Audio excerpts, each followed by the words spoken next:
Que a paz esteja convosco, Deus os abençoe. E olha só, nós outra vez aqui reunidos para falarmos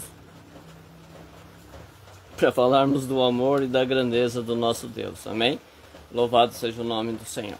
E hoje o id da igreja, ou o id pessoal, ou o id e fazei discípulos. Mateus 28, 19. Vamos ler o 18, né, para a gente pegar o contexto da história. Não vai. Não. Vamos ler o 16 em diante. E os 11 discípulos partiram para Galiléia, para o monte que Jesus lhes tinha designado.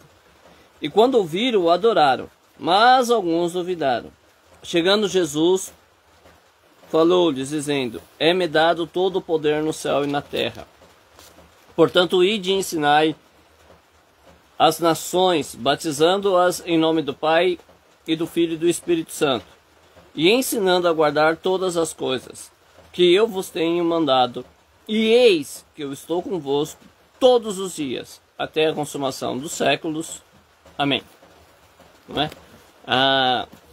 Eu sei que muito já se falou sobre esse id, sobre a missão, a comissão da igreja, bababá. E é claro que quando a gente lê um texto como este, a gente fica pensando nisso. Mas agora, vamos pensar no seguinte, né? Vamos tentar entender, para que você que não conhece, 28 começa falando da ressurreição de Jesus, da aparição para ele, da mentira dos judeus, e Jesus então aparece aos discípulos. Eles estavam reunidos, obedecendo uma ordem de Jesus, na verdade, né, para eles estarem reunidos no monte que Jesus designou. Então, Jesus direcionou eles ali, né, para estar naquele monte. A obediência gera a bênção. Se você ainda não sabe, o segredo da vitória é obedecer, não é a oração. A chave da vitória não é a oração, a chave da vitória é obediência. Se você obedecer, não é, você vai viver os milagres do Senhor. E quando viram, adoraram. Alguns duvidaram. Tem gente que nem vendo a própria glória de Deus é capaz de o adorar. Tem gente que não tem sensibilidade, o coração dela é tão amargo, tão fechado, que ela não consegue adorar a Deus, que ela não consegue glorificar a Deus pelas coisas que ele tem feito. E chegando então Jesus, falou-lhes dizendo: É-me dado todo o poder no céu e na terra. Quando nós vemos Jesus dizer isso, para mim que não entendo muita coisa, eu posso achar que é apenas uma frase tipo simbólica, não é? Mas na verdade não. Na verdade, quando Jesus ressuscitou, ele ressuscitou com todo o poder que pode ser exercido no céu, que pode ser exercido na terra, não é? Então ele pode todas as coisas. Aí você me pergunta assim: se Jesus pode todas as coisas, por que que acontece o mal? Se Jesus pode todo, por que que ele permite o mal? O mal é uma escolha do ser humano. O mal não é uma escolha de Deus. Não é o mal, é a atitude do humano. É o humano que escolhe sofrer. É o humano que escolhe a dor. É o humano que escolhe o sofrimento. Não é Deus que escolhe isso para ele. Deus enviou o seu Filho para que todo o que nele crê não pereça, mas tenha vida eterna. Nós escolhemos não crer, não é? Deus enviou o seu Filho para que através do seu Filho nós voltássemos a ter comunhão com ele, visto que isso tinha sido perdido quando Adão desobedeceu, né, e comeu do fruto proibido, transgredindo assim o mandamento do Senhor, e Jesus veio nos resgatar. Mas muitas vezes nós não queremos isso. Muitas vezes nós não queremos ouvir a palavra de Deus e obedecer. Então, se a Bíblia lá em Deuteronômio 30, 19, se eu não estiver enganado, diz o seguinte: os céus e a terra eu tomo por testemunha contra vocês. Olha só. Então os céus e a terra são testemunhas, provas contra nós de que Deus nos propõe, Deus nos deixa escolher entre a vida e a morte, a bênção e a maldição. Mas ele dá um conselho ainda em Deuteronômio. Ele diz assim: escolhe, pois, a vida para que viva tu e a tua descendência. Mas muitos de nós escolhemos a morte ao invés da vida. Muitos de nós escolhemos a maldição ao invés da bênção. E isso não é culpa de Deus. Isso não tira o poder de Deus, não é? A humanidade está nesse estado caótico que ela vive, não retira o poder de Deus. Deus, ele criou um sistema de juízo, não é? Ele criou a lei e ele nos fez, na verdade, observadores dessa lei. Só que quando nós desobedecemos a lei, somos punidos. A exemplo disso, as leis terrestres que regem as cidades, os estados, os países, o mundo, não é? Então, toda vez que uma lei é quebrada, um mandamento é quebrado, há uma penitência. E isso vem desde os primórdios, né? Isso vem desde Adão, que pecou e foi separado de Deus, né, por conta da sua desobediência. Então, Jesus, ele tem todo o poder nos céus e na terra. O problema é que nós não queremos isso em nossa vida de um lado positivo, né? Ele nos ensina a lançar sobre eles as nossas ansiedades. E aí você viu um monte de pessoa que está sofrendo, né, por conta da ansiedade. Um monte de pessoa em um número maior a cada vez que conseguem se aprisionar não só a ansiedades, mas a depressões e doenças psicossomáticas por conta de não conseguir lançar sobre Jesus a sua ansiedade, né? Então veja que esses males são decorrência de um conselho que Jesus deu para nós, que seria fácil se nós conseguíssemos, né?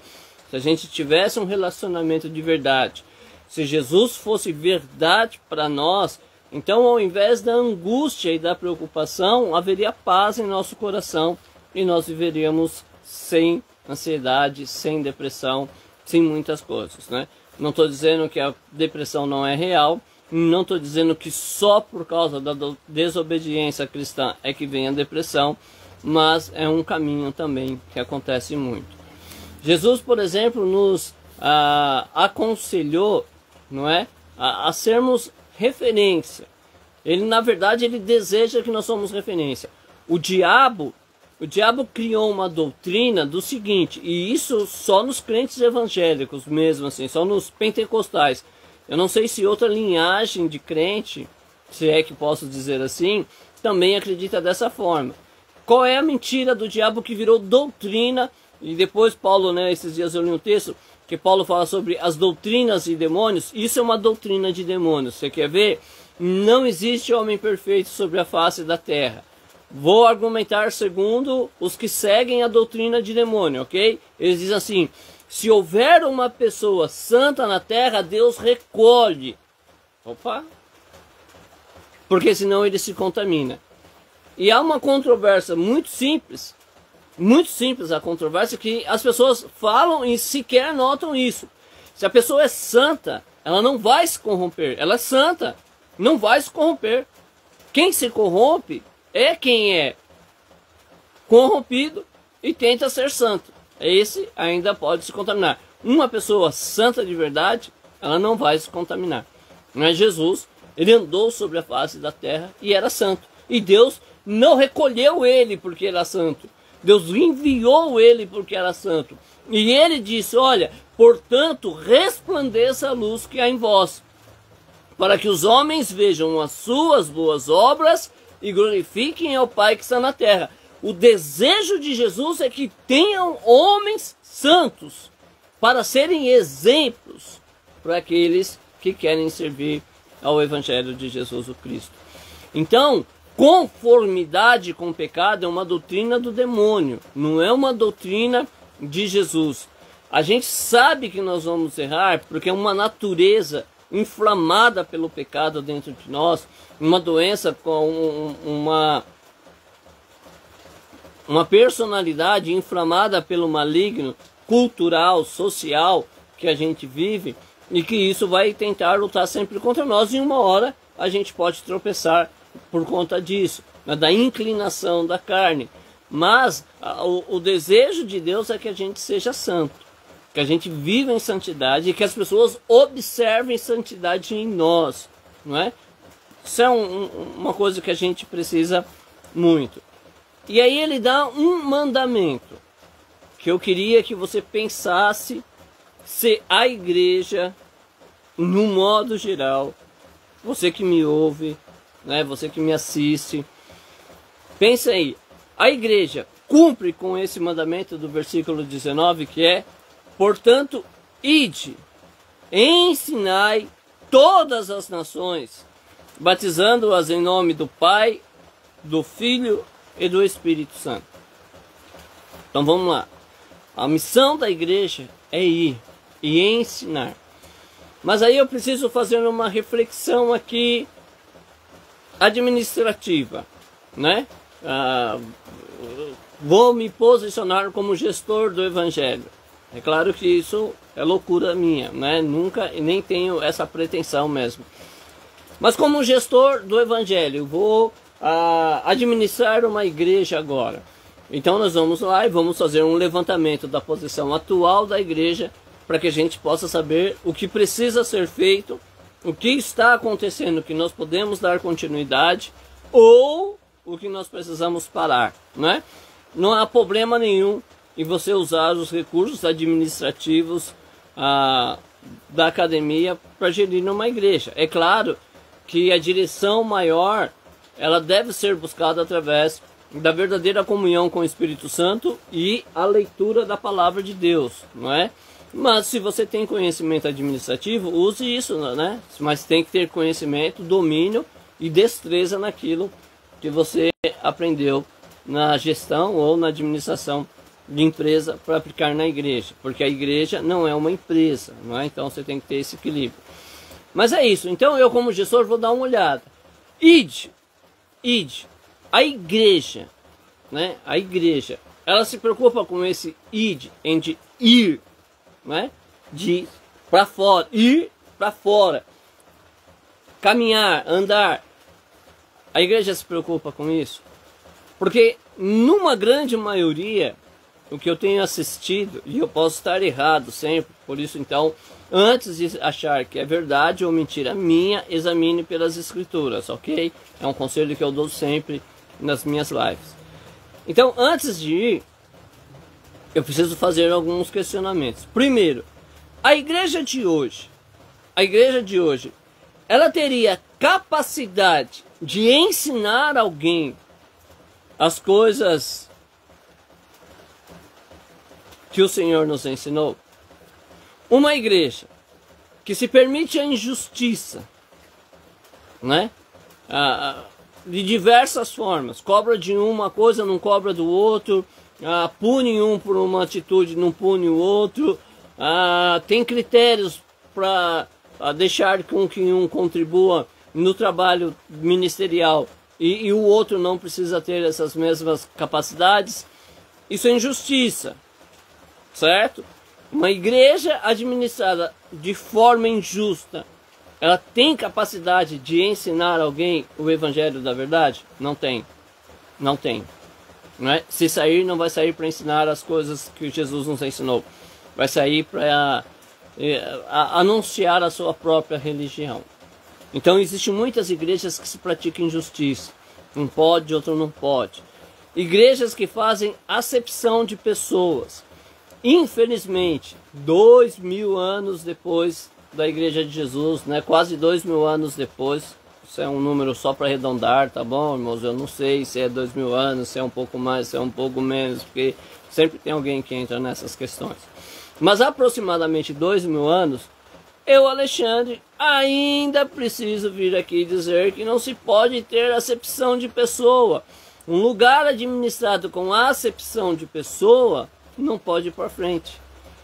Pastor, a igreja não tem. Tem sim. Ontem eu falei, você tem que assumir que existem alguns problemas se você quiser resolver. E eu vou dizer, não vai longe. Você deve conhecer no seu bairro uma igreja que, sendo administrada às vezes por uma família, não é? Aquela família, ela tem destaque. enquanto as outras pessoas tão bem capacitadas não conseguem espaço para manifestar aquilo que Deus deu a elas.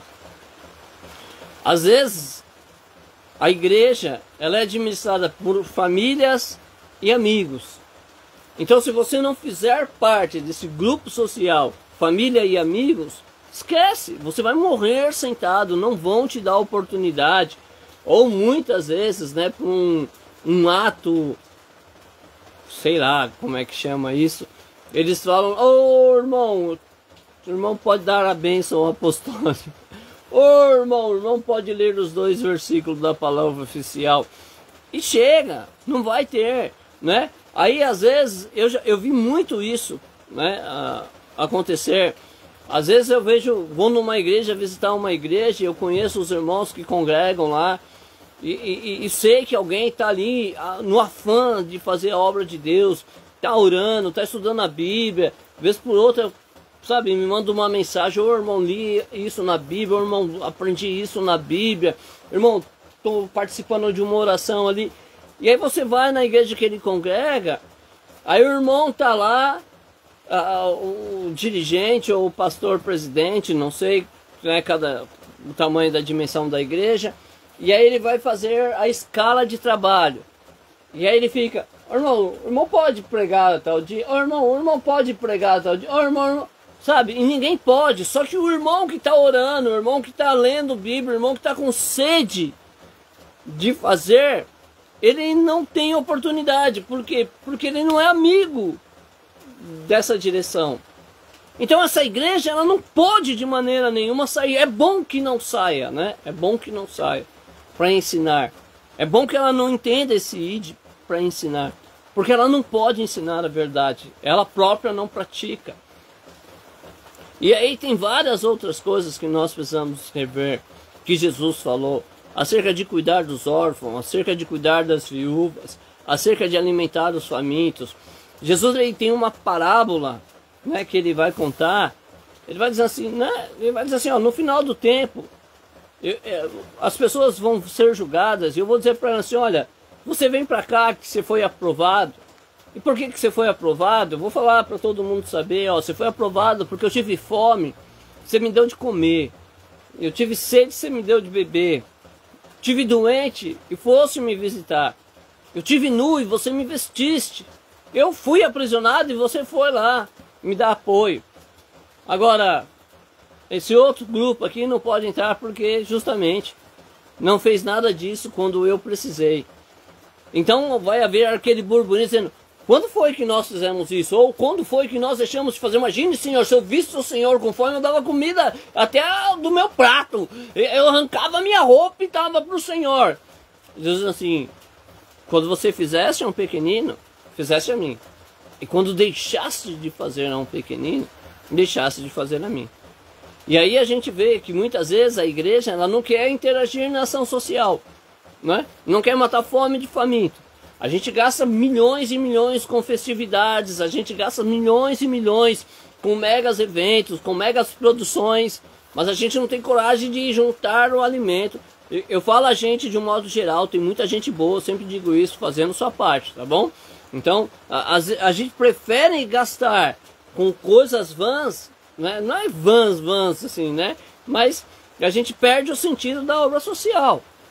A gente não está preocupado em levar alimento para os famintos, a gente não está preocupado em ter casas de recuperação para poder retirar os dependentes químicos da rua, uma casa de apoio, né? Porque na rua não tem só dependente químico, tem pessoa que está passando por dificuldade financeira, que está morando aí debaixo da ponte, o cara não bebe, o cara não se droga, o cara não tem a intenção de virar um criminoso, um marginal, mas ele não tem dinheiro para pagar o aluguel e alguém foi lá e expulsou ele da casa, ele está lá. Agora, a igreja precisa se preocupar, a igreja precisa ir atrás dessas pessoas, mas a gente está preocupado porque sabe como é que é, né? Vai ter a festividade, a gente precisa gastar dinheiro, e a gente precisa trocar as cortinas, e a gente precisa, e as pessoas vão ficando abandonadas. Eu sempre disse isso. Eu acho que a igreja precisa assumir um papel, né? Eu vou até usar uma frase Madre Teresa, né, eu acho que, se eu não estiver enganado, a frase dela, que diz assim: nós devemos ser a última porta. A igreja deixou de ser a última porta, porque as pessoas chegam na igreja e elas têm que procurar recursos fora. A pessoa chega na igreja e ela tem que procurar assistência social fora, porque a igreja não dá, não é? A igreja mal dá. Eu já estive em cultos, a gente na igrejas pentecostais tem um culto que chama culto das primícias, ou sei lá, alguma coisa desse nível, que é quando você leva algo, né, um mantimento para a igreja para ajudar na cesta básica. E eu já vi casos de pastores dizendo assim: irmãos, a gente vai fazer o culto da primícia, mas não traz mais o quilo de sal não, que tem bastante. Irmão, se você puder nesse mês não trazer o fubá, porque tá, não é que fubá não pode levar, não é que as pessoas não comem fubá, né? Polenta é uma coisa tradicional em muitas culturas. No Brasil, muita gente, eu mesmo sou muito chegado a uma polenta, mas é porque as pessoas, elas levam só isso. Às vezes ganha cesta básica, pega a farinha de trigo, que nem é aquela top, a de trigo não, a farinha de mandioca, pega o fubá, pega o sal, e aí descarta, como se a igreja ali, os irmãos que fossem receber, sabe, tivesse que ser grato por alguma coisa que ele rejeita, cara. Isso não é ação social, não é? Isso não é uma atitude de benefício, não é obra de caridade. Quando você dá o que você não quer para você, quando você dá aquilo que você não se agrada de ter, então, desculpa, isso não é caridade, isso daí é, sei lá, satanismo, eu acho, né? Você fazer uma coisa querendo enganar, né? Porque você leva lá para dizer que tá bonzinho, não é? Mas não é, você só pegou o que você não quis, o feijão que você deixou estragar, o arroz que já está para vencer. Então, a igreja, ela precisa se voltar para uma realidade de obra social, certo? Existem muitos famintos. Quando Jesus falou que a seara era grande, é isso, existem muitos famintos, existem muitos sedentes, existem muitos doentes, né? Muitos doentes. Às vezes, a gente que trabalhou muito com campanhas em lares, a gente tem um encontro mais pessoal com pessoas, né? Quem trabalha com campanhas em lares, né? Pastora Marisa Gaspar, lá de São Paulo, trabalhou muito, acho que ainda trabalha muito com isso. A Igreja Fonte do que Clama, né? O Ministério Taivas, que também tinha muito trabalho de campanhas em lar, visita em lar. Esse tipo de trabalho te confronta muito, porque às vezes você vai num lugar e a pessoa está doente. E ela está doente, mas ela precisa de um remédio, ela não tem dinheiro, cara, para comprar dinheiro, né? Esses dias eu estava lembrando com os amigos meus lá do trabalho, uma cena que eu e minha esposa vivemos. Nós fomos numa casa fazer uma oração, né? Lá em Parada de Taipas, na Igreja Fonte do que Clama, tinha as orações matinais, né? Todos os dias, eu acho que ainda tem, agora nem é só oração, agora já é um culto matinal que eles fazem lá, não é? E depois daquilo nós fomos à casa de uma pessoa orar, e enquanto a gente estava lá orando, uma criança acordou e ela dava uns gritos fortes, dizendo assim: mãe, eu quero pão, mãe, mãe, eu quero pão, mãe. E a gente sabia que a nossa irmã não tinha o dinheiro para comprar o pão. Às vezes a gente passa por dificuldades e a gente espragueja porque não vai ter uma carne, não vai ter isso. Aquela criança queria um pão, irmãos. Sabe quanto custava o pão no mercadinho lá perto de casa? 10 centavos. 10 centavos. Sabe o que é isso? Custava 10 centavos. Eu não sei comparar em valores porque eu não sou matemático, mas tá, um pãozinho hoje custa 50 centavos aqui perto de onde eu moro. Eu sei que tem lugar que custa um pouco mais caro, mas vamos supor que fosse R$1. Um pãozinho, R$1. Certo? Aquela mãe não tinha R$1 para comprar um pãozinho. Eu acho que nem que eu viva 100 anos, eu esqueço o som daquela voz. Acho que nem que eu viva 1000 anos, eu esqueceria o ecoar daquela voz dizendo: mãe, eu quero pão. Então, é difícil.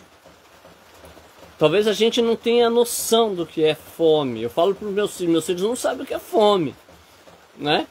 Fome não é aquele apetite voraz que eu vou comer tudo que eu ver. Fome é seu corpo reagir à necessidade de se alimentar, não ao desejo, a necessidade de se alimentar. É que nem sede. Sede não é a vontade de beber água. Sede é a necessidade do corpo de ser hidratado. Então, nós precisamos matar a fome do faminto. Nós precisamos nos preocupar com as pessoas que estão desempregadas, com as pessoas que estão, sei lá, em situações caóticas, não é? Uma vez ouvi um pastor dizer assim, olha, para manter as minhas programações de rádio e televisão eu gasto 300 mil reais, né? Na época, isso já faz quase uns 10, 15 anos que eu ouvi ele falar isso.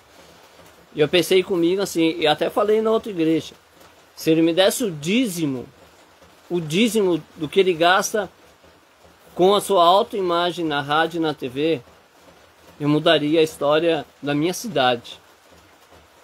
Se mensalmente ele me desse o dízimo dele para que eu pudesse investir em vidas aqui, eu mudaria a história dessa cidade. Eu investiria em vidas e transformaria a cidade em que eu moro. Um período não muito longo. Não muito longo. Mas o problema é que eu gasto em manter imagens de programas de rádio. Ah, mas alcança a gente, sim. Não estou diminuindo o valor da programação, nada disso. O que eu estou pensando é que eu posso usar isso em vidas, em necessidades reais. E essas vidas serem programadores do Evangelho, essas vidas levarem adiante o Evangelho. Talvez o resultado seja mais positivo do que na rádio, porque na rádio alguém ouve, brinca e põe lá para ouvir enquanto está fazendo uma coisa ilícita e isso vira mecânico. Mas quando a igreja viva está dando testemunho do cuidado um dos outros, quando a igreja viva, sabe, ela está abraçando o necessitado, suprindo a necessidade, investindo em vidas, não em templos, então a notícia corre longe, né? Longe. E isso vai atrair pessoas muito mais do que rádio e televisão. E aí a gente então tem que ensinar. Mas primeiro a gente vai ter que aprender. Existe muita coisa que deixaram-se de se ensinar para nós. Existe muita coisa que se ensinam hoje e que não tem nada a ver com o Evangelho. As pessoas estão pegando aí os pensamentos estoicos, as filosofias orientais. Não é que você não pode, né? A Bíblia diz: examinar a tudo e retende o bem. Mas estão aplicando isso nas pregações como se fosse parte do Evangelho. E não são, não são. A gente tem que deixar claro isso. Quando você for usar de algum recurso, diga: ó, isso aqui não é bíblico, é um recurso que eu estou usando, de preferência dê a fonte, né? Cite. Às vezes até de outra religião. Você vai usar um exemplo de outra religião, então diga: ó, isso aqui é em tal religião que acontece. É bacana isso, é sincero isso, né? A gente tem que ser assim. Então você tem que ensinar a guardar todas as coisas que Jesus nos ensinou. E aí ele tem a promessa: se você aprender, se você ensinar, ele vai estar com você todos os dias até a consumação dos séculos, não é? A pergunta mais comum quando eu saio pelas ruas a pregar o Evangelho, que não é uma rotina minha, infelizmente, e com vergonha digo isso a você, mas a pergunta mais comum que eu ouço é: se Jesus é comigo, por que minha vida está assim? Mas eu não posso dizer que Jesus seja com todos, até porque se fosse, a vida de muitos não estariam esse assim como eles acham que está, não é? O que a Bíblia nos promete para que Ele esteja conosco todos os dias é que a gente deve aprender e ensinar a palavra dele, o que Ele nos mandou fazer. Não é criar uma nova religião, não é brigar entre as religiões, é simplesmente obedecer às coisas que Jesus mandou. não ficar seguindo esses loucos pensadores que ficam trazendo heresias, né, e doutrinas de diabo para dentro da igreja, mas à luz da palavra de Deus ser verdadeiro e ver a prática aquilo que Deus tem para você.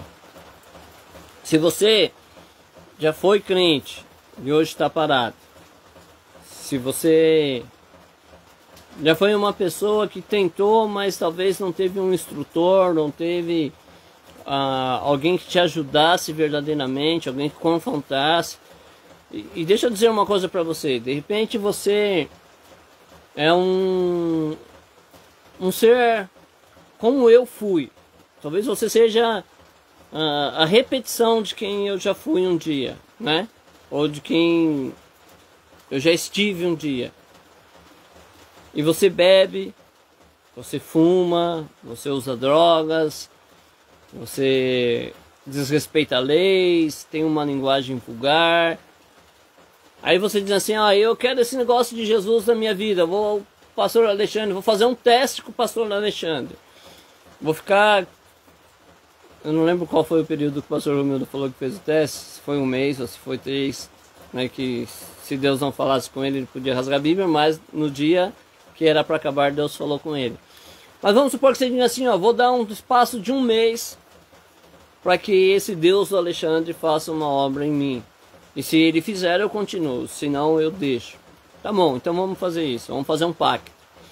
Se em 1 mês Deus não fizer algo na sua vida, então você pode nunca mais me ouvir.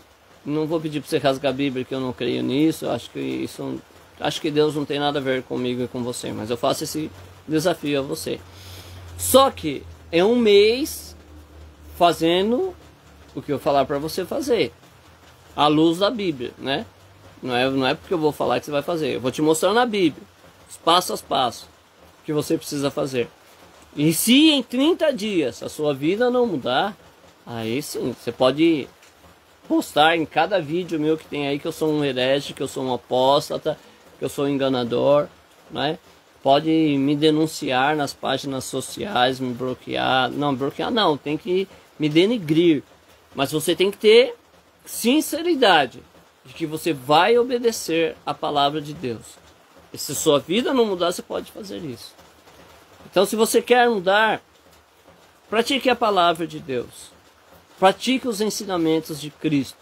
Se você tem dificuldade em conhecê-los, procure um pastor que seja idôneo e ele vai ensinar você. Procure um pastor que ame a palavra de Deus e que você veja ele citar a palavra de Deus quando você se aconselha com ele, ele vai te ensinar.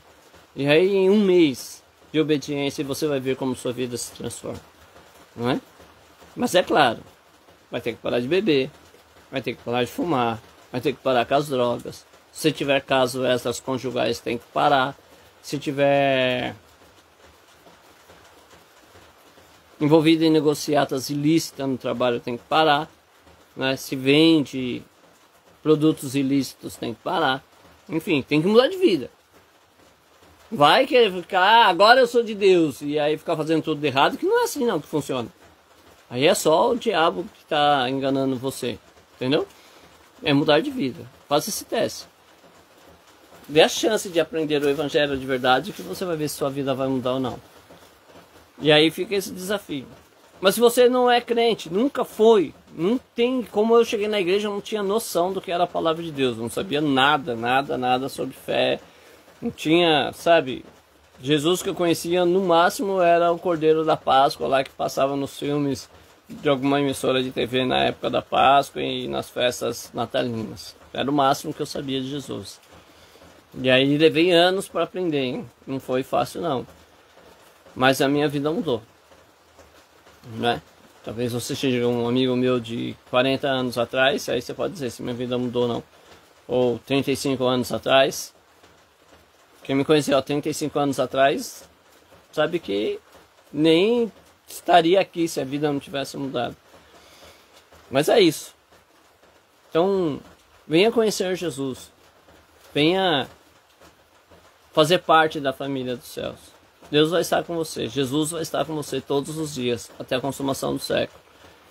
E aí, para você tentar entender isso e eu encerrar essa live, eu falo muito isso sobre meus netos, né? Hoje meus filhos são grandes, mas eles também tinham a mesma atitude.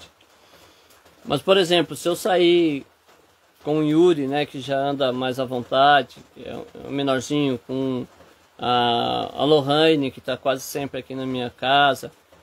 Então, se eu sair com eles para passear e um cachorro latir e vier em cima deles, o que eles vão fazer? Eles vão se esconder atrás de mim, né? Porque na cabeça deles, meu avô vai me defender. Ele não quer saber se eu tenho força, se eu tenho capacidade. Ele não quer saber se eu realmente poderei defender, mas eles confiam que eu vou fazer. Por isso se esconde atrás de mim, não é? E quando você tem Jesus, essa certeza que Jesus está com você, nada te assusta. Por quê? Porque você sabe que Ele está com você. Você pode se esconder e Ele vai te proteger. E esse sim eu garanto para você que tem poder e tem capacidade de te ajudar. Então, que Deus abençoe. Assim como no passado, fim de semana, né, não vou fazer live, mas na segunda-feira, se Deus permitir, eu espero estar aqui para falar um pouco mais da palavra e do reino de Deus para você.